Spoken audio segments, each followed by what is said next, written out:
Thanks for watching For Color Commentary. I'm Mark Allen, and I am back with issue number 2 of Doomsday +1 Charlton series, Charlton Bronze Age series. Publication date September of 1975. Another cool issue, some more great early John Byrne art. You know, John Byrne, obviously, with his inception of Raj 2000, or Raji 2000 as he was sometimes called early on in the CPL publication. He, as evidenced by Raj, as evidenced by, things like this, and as evidenced by the name, which was copyrighted. John Byrne copyrighted the name Byrne Robotics all the way back to his fan days, I believe. CPL being Contemporary Pictorial Literature being the first place that I saw it in print. But John Byrne, that is all to say, John Byrne had a fascination, I think, for drawing robots and other, technological marvels, weapons and cars and computer banks and that kind of thing. And as Jack Kirby was one of Byrne's biggest influences. That stands to reason because Jack Kirby drew a lot of that kind of stuff as well. But this is issue number 2 of Doomsday +1.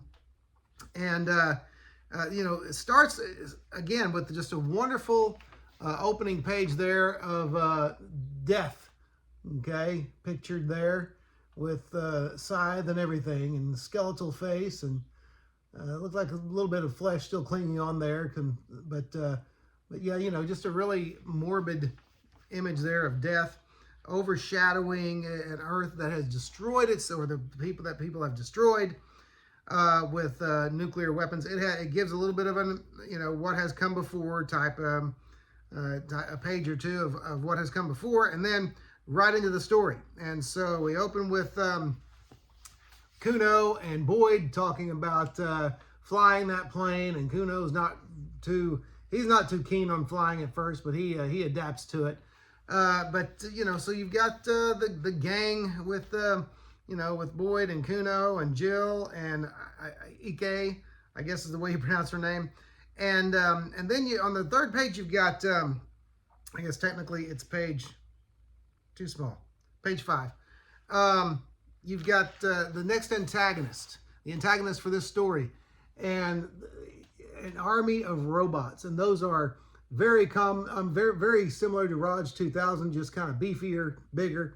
But, Byrne really liked that design. I like looking at what he did early on and just kind of see what was tickling his fancy at the time. But yeah, some really cool stuff there. And you got these robot paratroopers jumping out and coming upon our heroes and heroines' location, and the fighting ensues. And so you have a commander of these, a master of this robot army.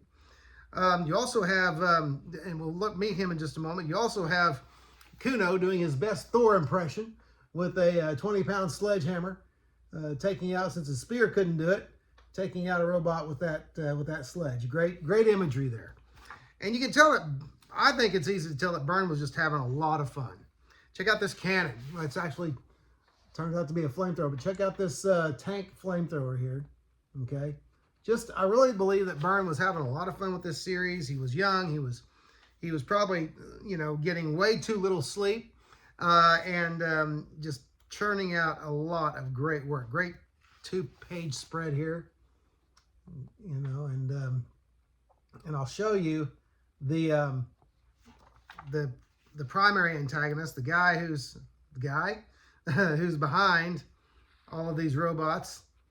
And he reminds me of there was an old episode of the Night Stalker, Kolchak the Night Stalker. Some of you I know will remember that show. It's an episode called Mr. Ring, about an android.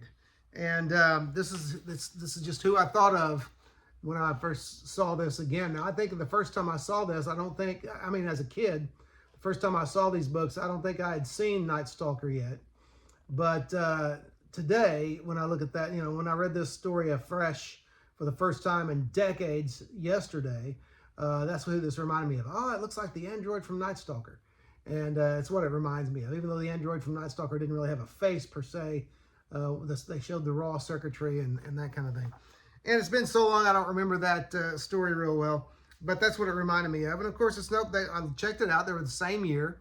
That episode of the Night Stalker ran in 1975. This is published September of 1975.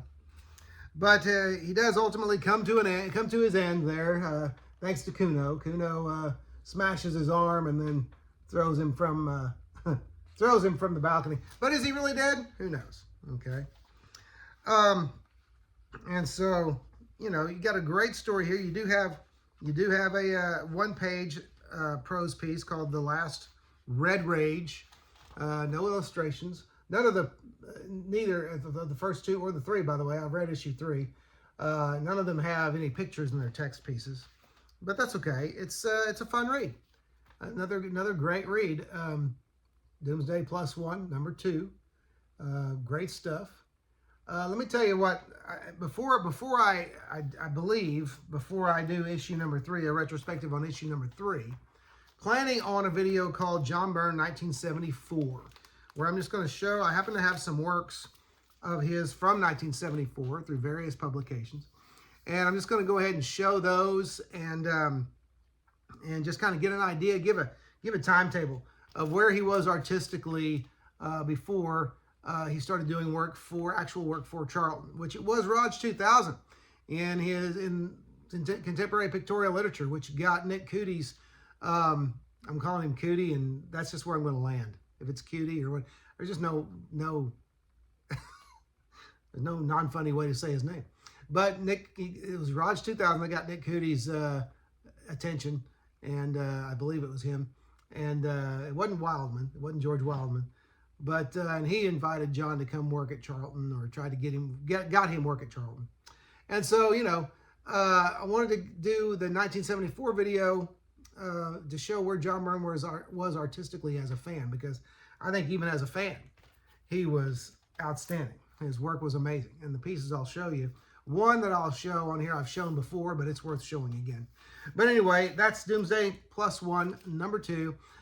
Besides the John Byrne video I'm going to do soon, I really want to do a kind of a retrospective of Raj 2000 and that kind of thing. But anyway, Byrne Robotics, by the way, Byrne Robotics is the name of John Byrne's website, which I haven't been to in years, and is in need of updating the last time I saw it. But I believe it's still a thing. I don't even know. But for years he had a website with a message board and all of that, and art, you know, lots of his art plastered on there. I think it's also where he would do his X-Men strip. It was kind of a what if type thing, where he would turn out X-Men stories. I believe they've even been bound in some cases and sold to fans elsewhere or something like that. I don't remember, but it was a big deal.